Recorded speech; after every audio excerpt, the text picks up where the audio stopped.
우리가 그동안 예수님의 이 비유를 아주 낱낱이 공부를 하고 있었어요. 자, 오늘은 정말 또 중요한 이 비유가 누가복음 13장 1절부터 9절로 나와 있는데, 이것은 또 많은 사람들이 알고 있고 또 우리도 여러 번 공부했었던 비유인데,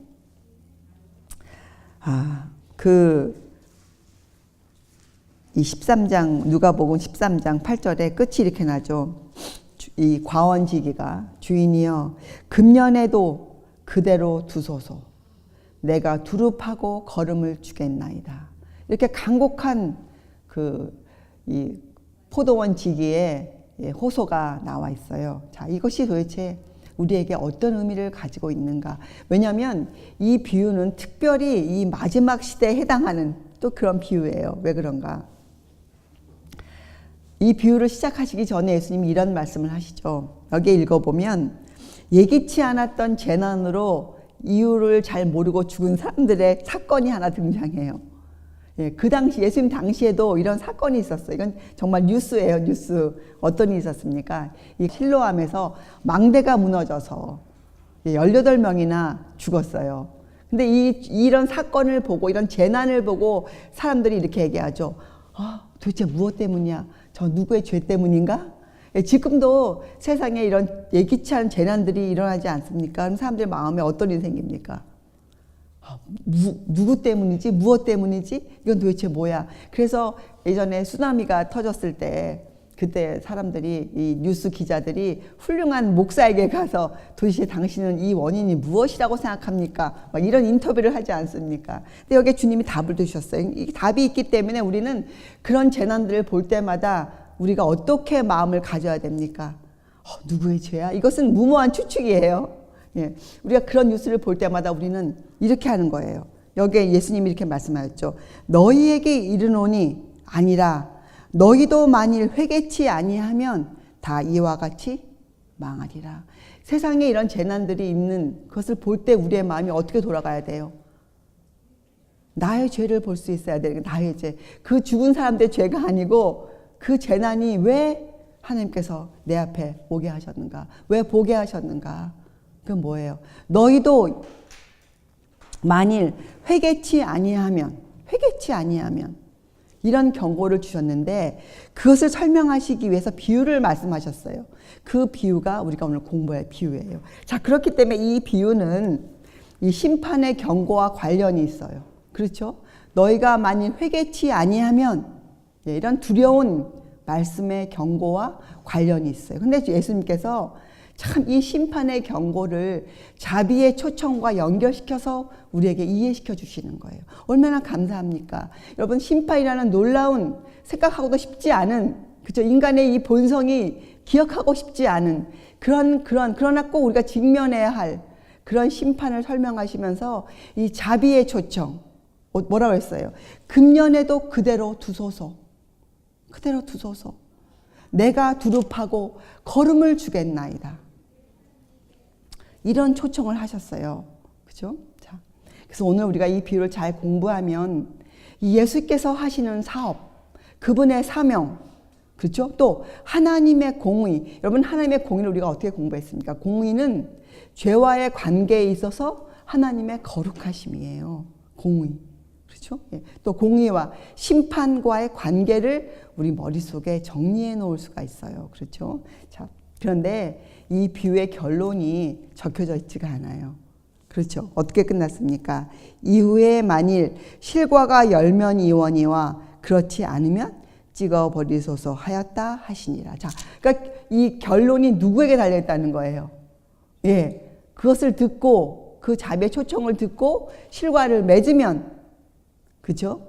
또 실과를 안 맺으면 결과가 듣는 사람들에게 달려있는 것이죠. 자, 그래서 여러분, 지금 세상은 이런 세상이에요. 그대로 두소서. 너무나 두려운 재난과 어려운 일들이 많고 사람들의 그 마음이 각기 제각길로 가고 있지만, 하나님의 사랑은 금년에도 그대로 두소서. 은혜의 시간을 연장시켜 주고 계시는 거예요. 그래서 여러분 이 은혜란 것은 여러분 이제 은혜를 생각할 때 여러분 머릿속에 마음대로의 은혜를 생각하시면 안 돼요. 성경 구절을 떠올리셔야죠. 우리가 은혜를 배울 때 디도서 2장에서 우리가 뭐라고 배웠습니까? 모든 사람에게 구원을 주시는 하나님의 은혜가 나타나 우리를 양육하시되 은혜는 우리를 기르시는 하나님의 손길이에요. 근데 우리를 왜 기르십니까? 우리를 경건치 않은 것과 이 세상 정욕을 다 버리고 근신함과 의로움과 그렇죠? 경건함으로 이 세상에 살게 하기 위해서 우리에게 은혜를 허락하세요. 그것이 은혜예요. 하나님의 은혜. 그래서 여러분 우리가 말을 할 때 참 조심해서 해야 돼요. 하나님의 은혜입니다 하고 말하면서 내 생활 내 마음대로 살면 우리가 하나님을 욕되게 하는 것이죠. 그렇죠? 예. 또 누가복음에는요, 예수님께서 마지막 시간 때 예루살렘 성을 보시고 우셨어요. 그렇죠? 그때 이런 말씀하셨죠. 너도 평화에 관한 일을 알았으면 좋았을 뻔하였거니와. 그럼 평화. 여러분과 제 마음에 흐르는 평화는 도대체 어디에 기인한 것이어야 합니까? 평화가 무엇입니까, 여러분? 여러분, 우리는 이런 것에 대해서 생각해 볼 수 있는 능력을 필요로 하고 있어요. 능력. 그렇죠? 자, 그런데 이 주인이 말하기를, 그렇죠?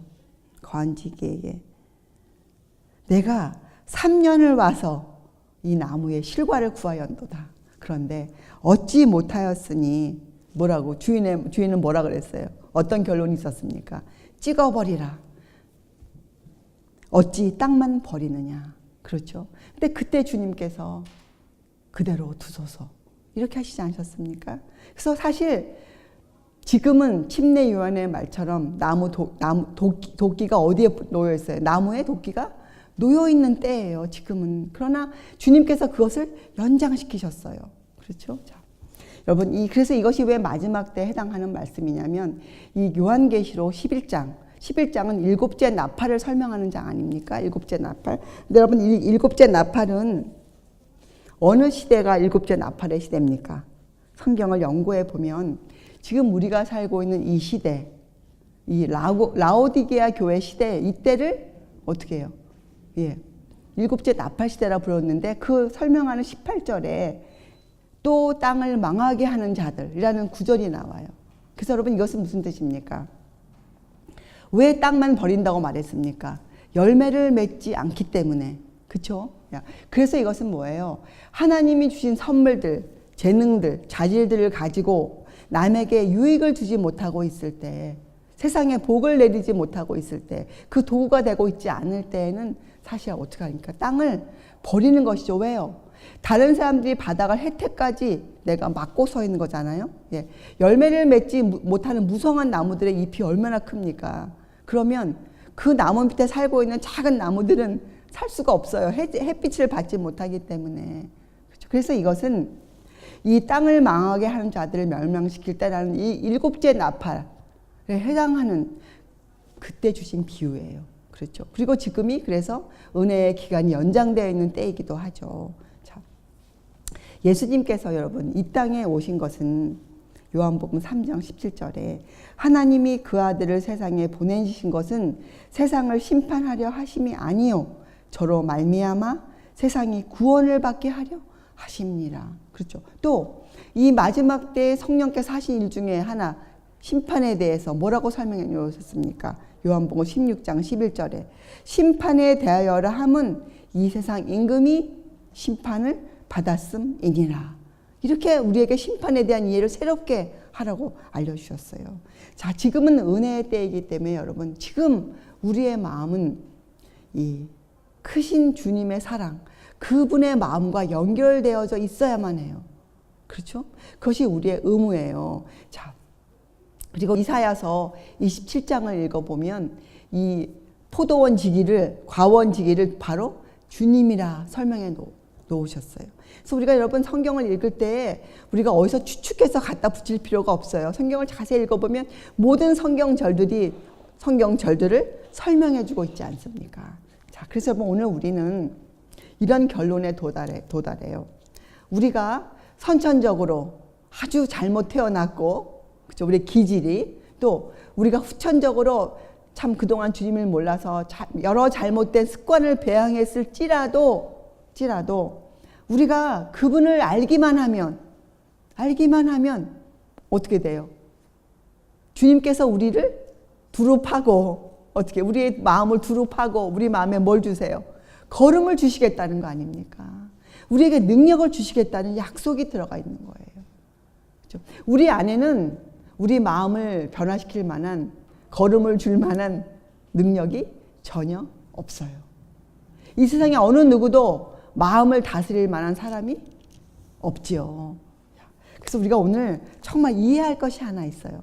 그게 뭐냐면 우리 마음에 대한 것인데, 여러분 우리의 마음은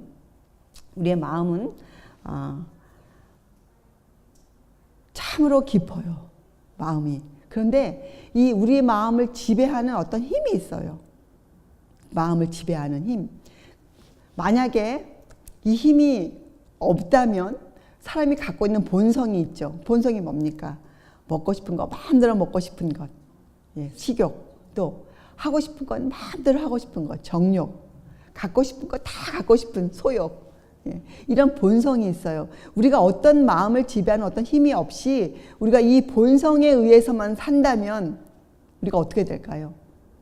전혀 남을 배려하지 않고, 그죠? 예, 내가 이렇게 행동하면 저 사람이 어떻게 될까? 심지어는 그 사랑하는 자녀들을 위해서도 내가 정말 옳은 일을 할 수 없어요. 그렇죠? 내 입이 원하는 것, 내가 먹고 싶은 것. 솔직히 말하면요, 우리 사람은 내 뱃속에 이 위장이 어떻게 돌아가는지 우리가 볼 수 없지 않습니까? 내가 무엇을 먹으면 이 위장이 어떤 일을 어떻게 해서 어떤 유익을 끼치고 어떤 손해를 끼친다, 내 몸에. 이거 우리가 보지 못하기 때문에 사람들이 어떻게 해요? 쉽게? 예, 마음대로 먹죠. 심지어는 세상에서 이 공부한 사람들이, 이제 건강을 공부한 의사들이, 또 영양사들이, 이렇게 이런 음식을 먹으면 우리 몸에 이런 해를 끼칩니다. 우리 위가 싫어합니다. 이런 일을 과학적으로 설명해 주어도 어떻게 해요? 내가 먹고 싶으면 아랑곳하지 않고 사람들이 먹어요. 그렇죠? 그것이 우리 식욕의 힘이에요. 그것이 힘인데 그 힘이 우리를 다스리면 정말 안 되죠. 왜요? 그러면 어떻게 돼요? 내 위장하고는 상관없이 내가 먹거든요. 자, 그래서 우리는 생각해보면 어떤 힘이 필요해요. 예, 어떤 힘이 필요할까요? 내 식욕, 내 정욕, 내 소욕을 제어해 줄 수 있는, 예, 그것보다 월등한 힘이 필요하죠. 근데 원래는 하나님이 힘을 주셨어요, 우리에게. 원래 누구에게 주셨습니까? 이 힘을. 아담을 만드실 때 그 힘을 주셨어요. 그렇죠. 근데 아담이 그것을 어떻게 사용했어요? 예, 자기 마음대로 사용했죠, 아담이. 자, 이 힘을 성경은 의지라고 불러요. 의지. 그래서 우리가 여기서 혼동하면 안 돼요, 여러분. 의지는 기호나 성향이 아니에요. 의지는. 예, 의지는 옳은 것을 선택할 수 있는 힘이에요. 의지. 그렇죠? 그래서 여러분, 우리가 이 힘, 이 의지력을 어디 근원에 두느냐, 누구에게 이 의지력을 두느냐가 상당히 중요하죠. 그죠? 이 의지력을 나에게 줄 것인가, 아니면 의지력을 하나님께 둘 것인가, 굉장히 중요하죠. 여러분, 에베소서 2장에 보면 우리는 허물과 죄로 죽었다고 표현되어 있어요. 그러니까 우리의 의지력이 없죠. 죽었다는 거. 죽었어요. 원래 있었는데 죽었어요. 의지력이. 자, 그래서 육체와 마음이 원하는 것을 하는 본질상 진노의 자녀였다고 나와요. 우리는. 그래서 하나님을 모르면 사람들의 마음이 어떻게 됐다는 거예요. 자기 원하는 대로, 육체와 마음이 원하는 대로, 그러니까 이것을 본성대로 사는 사람으로 성경은 그렇게 우리에게 알려주고 있어요. 자, 그래서 우리의 의지력, 우리의 힘의 근원이 어디에 있는가? 사람에게 힘, 이런 힘이 나올 때 힘은 의지력을 말해요. 의지력. 그죠? 그래서 의지는 이 우리의 본성 가운데 있는 어떤 지배를 하는 어떤 힘이거든요. 힘. 그죠? 지배력이에요. 자, 그래서 여러분, 의지력이 올바르다는 것은 무엇을 우리를 우리가 정의를 내리고 있어야 되는가? 의지력이 올바르다는 것은 우리가 뭐예요? 무엇을 생각하고, 그죠? 결정하고 선택하는 능력이에요. 의지 참으로 중요한 것이죠, 사람에게. 그래서 여러분, 이 과학자들이 얘기하기를 사람의 의지력이 어디에서 나오는가? 바로 우리의 이 앞니마, 전내에서, 예, 이 전두엽에 그 기능이 있다고 말해요. 전두엽에. 선택하고, 생각하고, 선택하고, 결정하고, 선택하는 능력, 전두엽. 그래서 여러분, 사실 우리의 이마가 상당히 중요합니다. 우리의 이마. 그래서 여러분, 이마를 보호해야 돼요. 이마를. 그죠? 그래서 이 아이들을 기를 때에도 예, 조심스럽게 아이들이 이마를 다치지 특별히 이 앞니마를 다치지 않도록. 그죠? 그리고 그래서 왜 우리 자주 왜 꿀밤 먹이지 않습니까? 그것도 사실 좋지 않은 거예요. 아이들에게. 이마를 건드리는 것이니까. 예, 특별히 이 전두엽은 하나님께 속하도록 우리가 그렇게 살아야 돼요. 그렇죠? 자, 그래서 여러분 의지 그러면 여러분 이제 정의를 내리시는 거예요. 의지는 사람의 본성 가운데 있는 지배하는 힘이에요. 힘. 그래서 우리가 이 의지력을 어디에 둘 것인가가 참으로 중요하죠. 그리고 원래 하나님을 모르는 사람에게는 의지력이 없어요. 죽었어요. 그래서 우리가 이런 착각을 자주 하는데 세상에서 열심히 노력해서 무언가를 이룬 사람들을 우리는 의지의 사람이다 이렇게 표현하는데 그것은 잘못된 틀린 표현이죠. 틀린 것이에요. 맞지 않는 것이에요. 왜요? 하나님을 모르는 사람이 이루어낸 그 무엇은 그 사람이 이룬 것이잖아요. 그렇죠? 이것은 그 사람의 의지가 한 일이 아니고, 왜? 의지는 죽었으니까. 의지가 한 일이 아니고 뭐가 한 일이에요? 그 사람의 기호나 그 사람의 기질이나 성향이 이루어낸 것이에요. 그렇죠? 그래서 이 고린도전서 9장의 사도 바울이 이런 말을 하죠. 썩을 면류관을 원하는 자들도, 예, 이기를 원하는 자들이 어떻게 해요? 그 썩을 면류관을 위해서 모든 일에 절제하나니 사람은 참으로 놀라운 존재예요. 의지력이 죽어 있는데도 자기가 하고 싶은 그 욕구가 얼마나 강한지 그 욕구가, 예, 절제해요. 모든 일에. 그렇죠. 그래서 여러분, 이 사람이 갖고 있는 욕구는 굉장히 강합니다.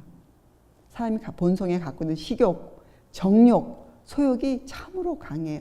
그래서 이 그리스도인들은 이 본성을 어떻게 해요? 다스릴 수 있는 보다 높은 차원의 이성의 힘이 필요해요. 그렇죠? 우리에게 이것을 알려주기 위해 사실 예수님께서 사람으로 이 땅에 사셨어요. 사람으로.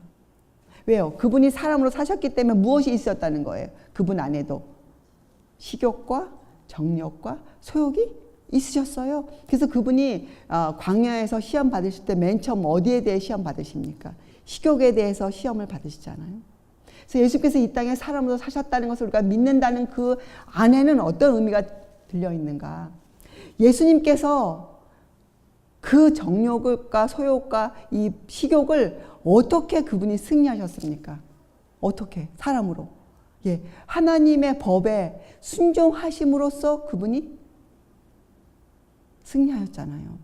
자, 그래서 그분이 승리하였다는 것은 그분이 어떻게 해요? 그분의 인성으로, 사람으로 그분이 무엇을 붙드신 거예요? 예, 하나님의 능력을 붙드신 거예요. 그것이 그분의 순종이라 이렇게 표현하지 않습니까? 성경은. 자, 그렇다면 우리가 의지를 배웠잖아요. 자, 우리가 의지의 올바른 활용을 할 수 있게 될 때, 우리가 우리의 의지를 하나님의 힘의 능력의 근원에 두어서 우리가 올바로 활용하게 될 때 그것을 성경은 바로 순종이라 부르는 것이에요. 순종. 이것을 실제 모본으로 보여주시기 위해서 예수께서 이 땅에 인성을 입고 오셨어요.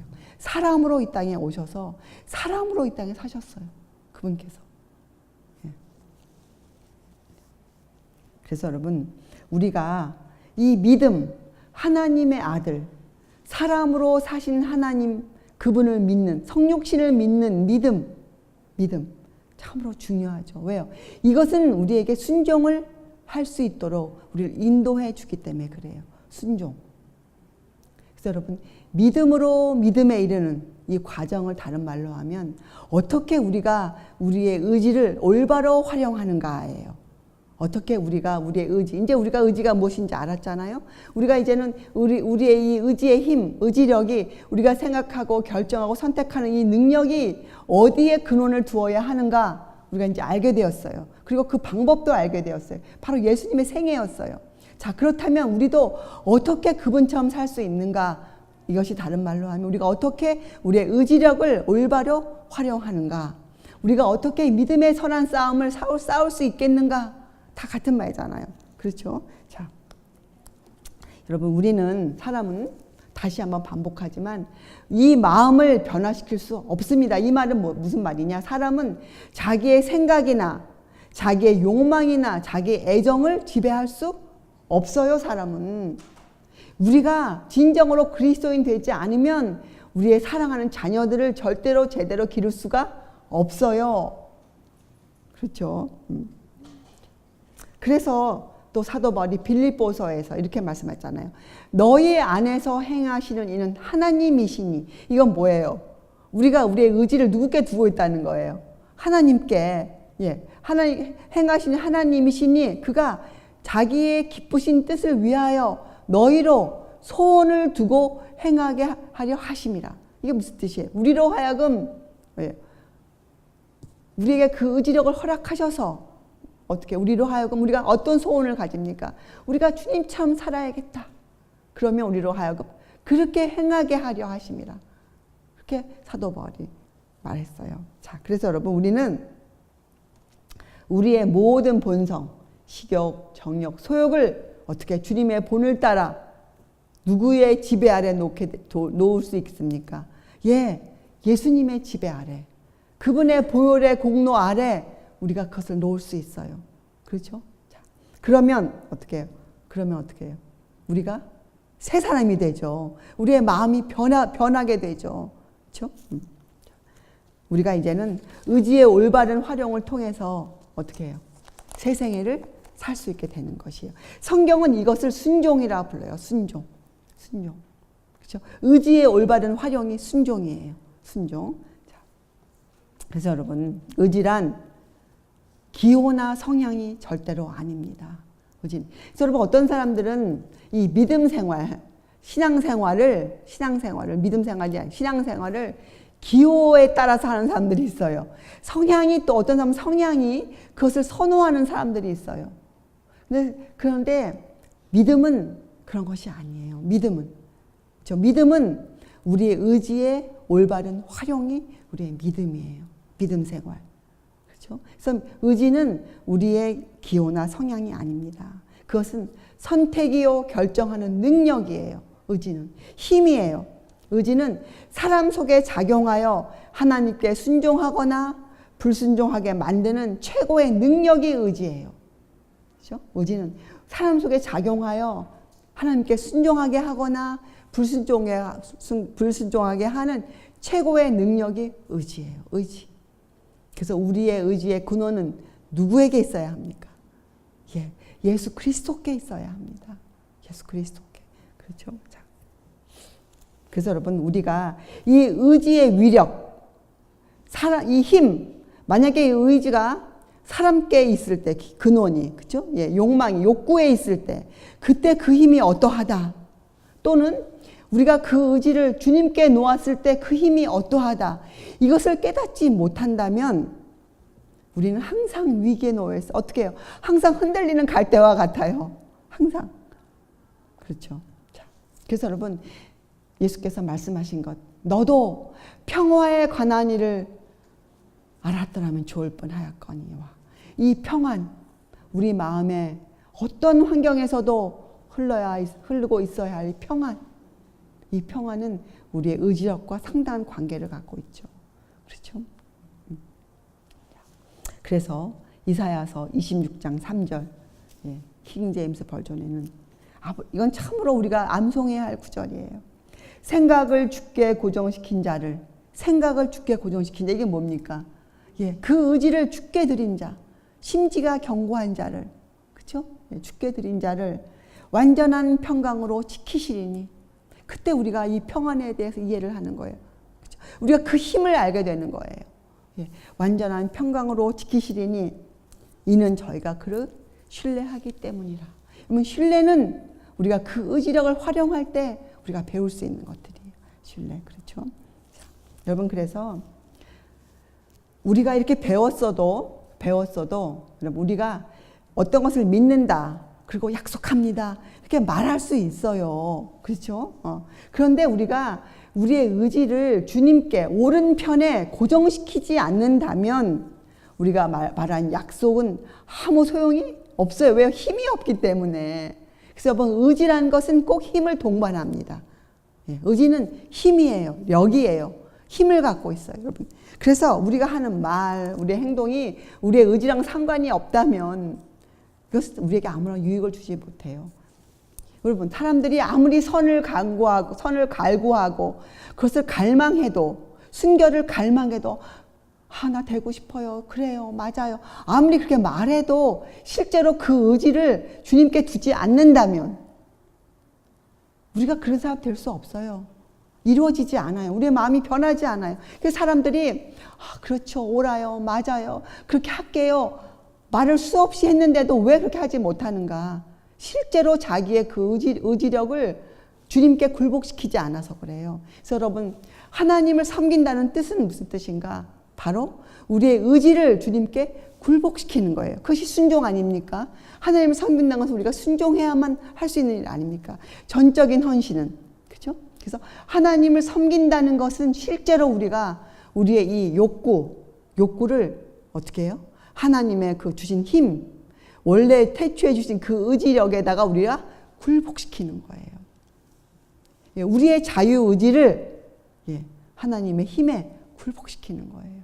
그렇죠? 또 정리해 보면 사람은 자신에게 솟아오르는 충동이나 감정을 지배할 수 없습니다. 사람은 그걸 할 만한 힘이 없어요. 그래서 믿는다고 하다가도 불현듯 성질머리가 치솟아 오르죠. 그죠? 어떤 때 믿는다고 하는데도 감정이 나를 제어해 버리잖아요. 그것은 뭐에 문제가 있는 거예요? 의지력에 문제가 있는 거예요. 그래서 우리는 항상 어떻게 해요? 이 진리로 허리를 동인다. 이것은 무슨 뜻입니까?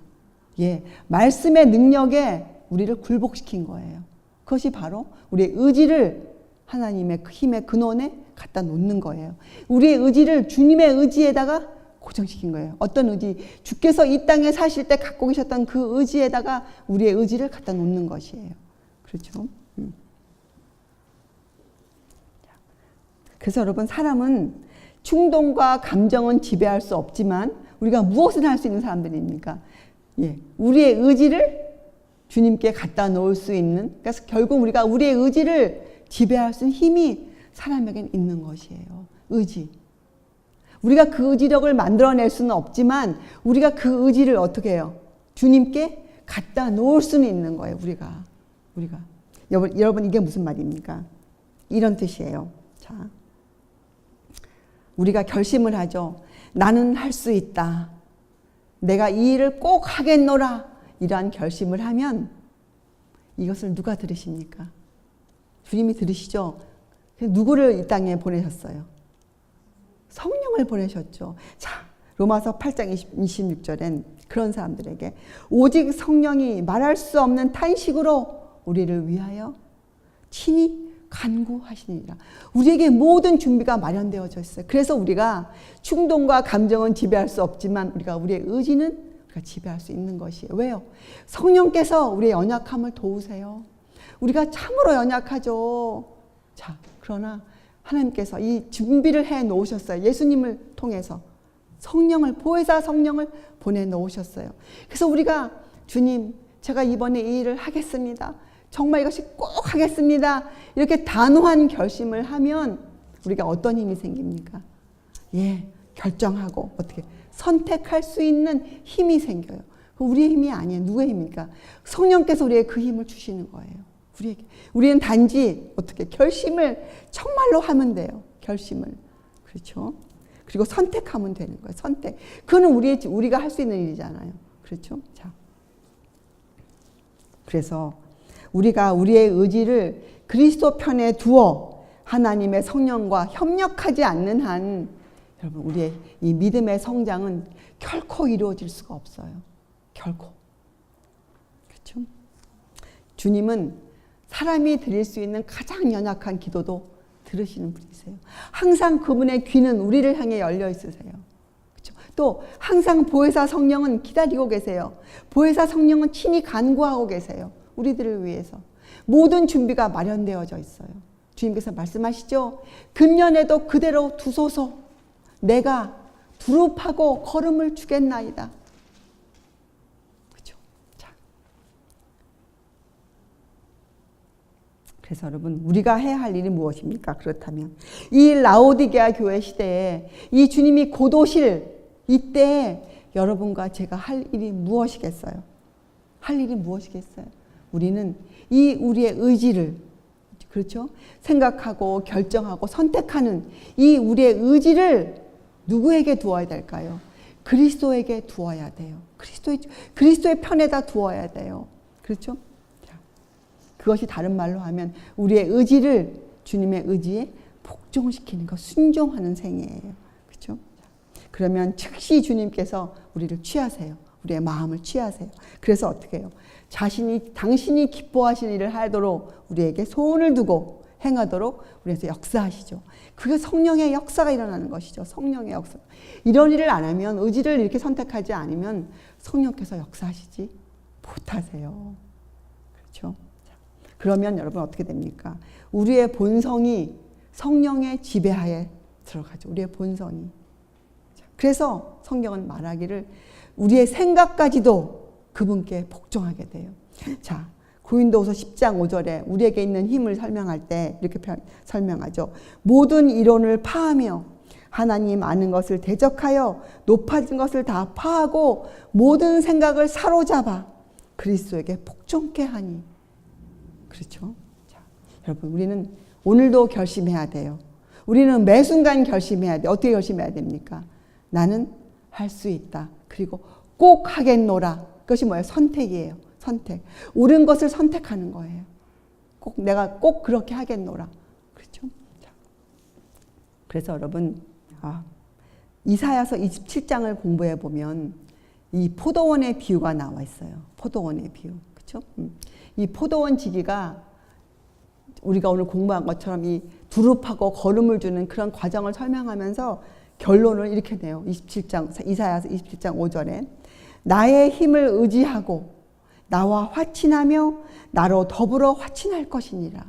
킹 제임스 버전에는 그는 내 능력을 굳게 붙잡고, 이 능력. 그래서 여러분 이 능력이 무엇을 우리에게 알려줍니까? 그것은 무슨 능력이에요? 우리로 하여금 생각하고 결정하고 선택할 수 있는 그 의지력. 그렇죠? 그 능력을 붙잡고 나와 화친하며 나와 화친할 것이니라. 여러분. 그래서 이 포도원 지기가, 과원 지기가 우리를 두릅하고 걸음을 준다는 뜻은 뭘 하시겠다는 거예요? 우리한테 뭘 하라는 거예요? 주님의 능력을 붙잡으라는 거예요. 우리의 의지를 주님께 두라는 것이에요. 그러면 우리 안에 무엇이 흘러요? 평안이 흘러요.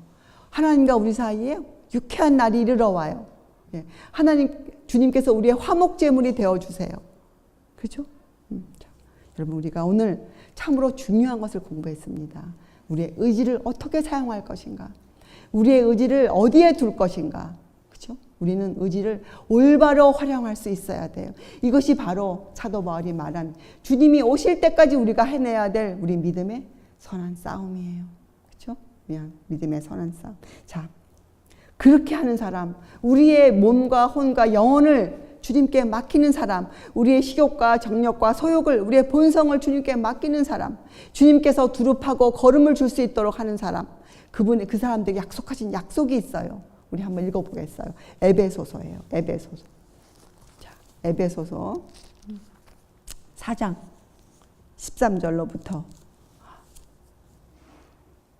16절까지 그리고 30절. 자, 우리가 다 하나님의 아들을 믿는 것과 아는 일에 하나가 되어 온전한 사람을 이루어 그리스도의 장성한 분량이 충만한 데까지 이르리니. 그렇죠? 믿음의 선한 싸움을 싸우면, 그렇죠?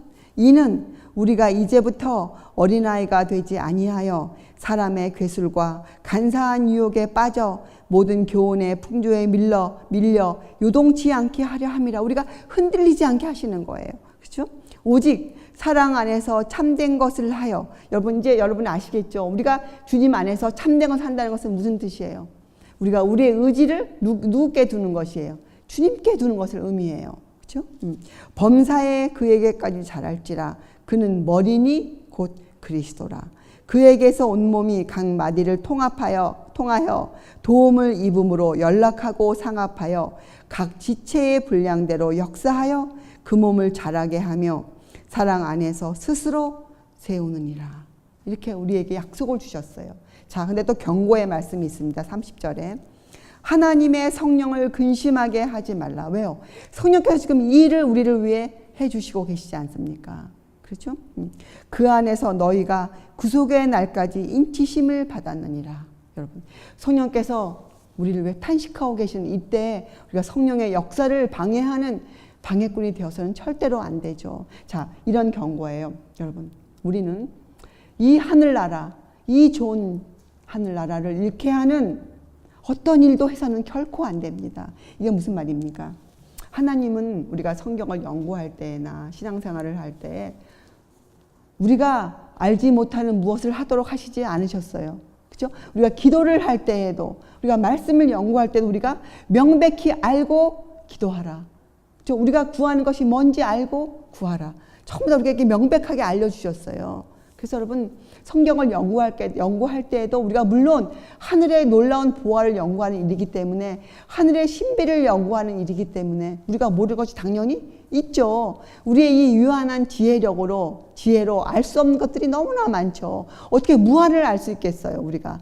그러나 성경은 어떤 것들을 우리에게 금하고 계시지 않습니까? 그래서 우리가 여러분 이런 것들에 대해서 세상에서는 참 모험을 높이 사지 않습니까? 그러나 성경은 모험을 금하고 있습니다. 여러분, 우리는 어떤 일에도 무모한 추측을 해서는 안 돼요.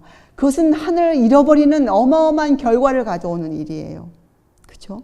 그래서 이 무모한 추측은 너무나도 해서는 안 되는 것이죠. 근데 사람들은 정말 믿는다고 하면서도 너무나 무모한 일들을 많이 하고 살아요. 이런 것이에요. 믿는 사람들이 함부로 먹는 것, 그거 참 무모한 일이에요. 왜요? 주님이 우리에게 우리의 이 몸의 법칙에 대해서 이미 다 알려주셨어요. 우리의 뇌와 위장의 관계, 우리의 몸이 어떻게 영양을 얻을 수 있다, 이런 모든 관계를 알려주셨잖아요. 근데 그것을 무시하고 무모하게 내가 추측해서 이것은 나에게 좋은 것이야 하고 먹는 것이 참 무모한 일이죠. 또 내가 어떤 것을 알고 싶은데 성경에는 우리가 알아야 할 것들을 명확히 정해 놓으셨어요. 그러나 내가 마음대로 주님이 언제 오시지? 마음대로 생각해서 이제쯤 오실 것이다 하고 내놓는 그런 이론들, 참으로 무모한 추측들이죠. 그렇잖아요? 그래서 여러분, 우리가 이 하고 싶은 것, 알고 싶은 것, 갖고 싶은 것, 먹고 싶은 것, 모든 우리의 생활, 일상생활의 모든 범사를 주님께서 우리에게 알려주셨어요. 이 범사에 관한 것에 관한 교훈을 우리에게 주셨어요. 그것이 바로 하나님의 법이 아닙니까? 어떻게 먹고, 어떻게 입고, 어떻게 생각하고, 어떻게 살아라. 우리에게 십계명을 허락해 주셨잖아요. 우리에게 규례를 주셨잖아요. 율례를 주셨잖아요. 그렇죠? 자, 그래서 우리는 이 하나님의 우리를 보호하신 하나님의 법의 이 범위 밖으로 절대로 나가는 무모한 추측을 해서는 안 됩니다. 그럼 우리가 성령을 근심하게 해요. 성령을. 그렇죠, 여러분? 자, 그래서 우리는 이런 약속이 있어요. 우리에게는 생명의 면류관이 준비되어져 있죠. 그리고 여러분, 우리에게는 혼인 예복이 준비되어져 있어요. 우리가 원하기만 하면 그 왕의 잔치에 입고 들어갈 혼인 예복이 준비되어져 있어요. 얼마나 감사합니까? 그래서 이제 여러분과 저에게는 이 성경에 나와 있는 심판에 대한 경고가 자비의 초청과 함께 들려져야 돼요. 우리에게 자비의 초청과. 그래서 우리에게 주님이 말씀하시는 것, 혼인 예복을 조사해 본다는 그런 그 경고의 문구도 우리에게 어떻게 들려져야 됩니까? 그래, 나에게는 혼인 예복이 준비되어져 있지. 맞아. 그래, 혼인 예복을 입어야겠다. 결심하는 그런 계기가 되어지는 거죠. 나는 꼭 그 예복을 입어야겠노라. 그래서 우리가 우리의 의지를 주님께 놓는 것이에요. 그래서 여러분, 우리는 순간순간마다 내 발걸음이, 내 생애의 하루하루가, 내 생애의 한순간이 도대체 주님의 명령을 따르고 있는가? 아니면 내 명령을 따르고 있는가? 내가 살고 있는 내 생애의 모든 범사가 주님의 의지에 가 있는가? 아니면 내 본성의 욕구에 따르고 있는가? 이것을 우리는 순간마다 우리가 검증해 보아야 돼요. 그러면 우리는 오늘 읽은 에베소서의 말씀처럼 어떻게 해요? 우리가 사랑 안에서 스스로 세우느니라. 우리가 어떻게 돼요? 온전한 사람으로 우리가 주님 앞에 서게 돼요. 우리가 주님이 오시는 그때 우리가 어떻게 됩니까? 정말 그분을 사모하며 이렇게 살면 여러분, 우리가 주님을 사모 안 할 수가 없어요. 왜요? 순간마다 그분을 그려보고 순간마다 그분의 생애를 기억해야 되기 때문에 우리가 정말 그분이 그리워요. 정말. 그리고 우리가 뭘 원합니까? 그분께서 빨리 이 땅에 오시기를 우리가 원해요. 정말로. 그래서 우리가 어떻게 됩니까? 정말로 원했기 때문에 주님을 만나게 될 때 우리가 어떻게 될까요? 정말 기쁘죠. 정말 기쁘죠. 그것이 주님을 사모하는 자들의 마음이에요. 마음. 그렇죠? 그래서 우리는 오늘 이 에베소서의 약속을 믿고, 여러분, 우리의 본성의 욕구를 누구에게? 주님께, 주님의 의지에 놓는 우리 그런 그리스도인들 되시기 바랍니다. 예, 기도하시겠어요? 하늘에 계신 저희들의 아버지시여, 아버지께서 우리에게 주시고자 하는 그 능력, 그 힘, 우리를 구원하시는 그 복음의 능력을 저희가 입기를 원합니다. 주님, 저희가 저희의 썩은 새끼줄 같은 이 동아줄 같은 우리의 의지를 저희들이 주님께 놓습니다. 주님, 저희들이 저희 입술을 통하여 주님 꼭 그렇게 살겠노라는 저희의 다짐을 주님께 드리오니, 주님, 저희들을 도우사 저희들을 주님의 자녀로 양육시켜 주시옵소서. 감사드리오며 귀하신 우리 구주 예수 그리스도의 이름으로 아버지께 간절히 기도드리옵나이다. 아멘.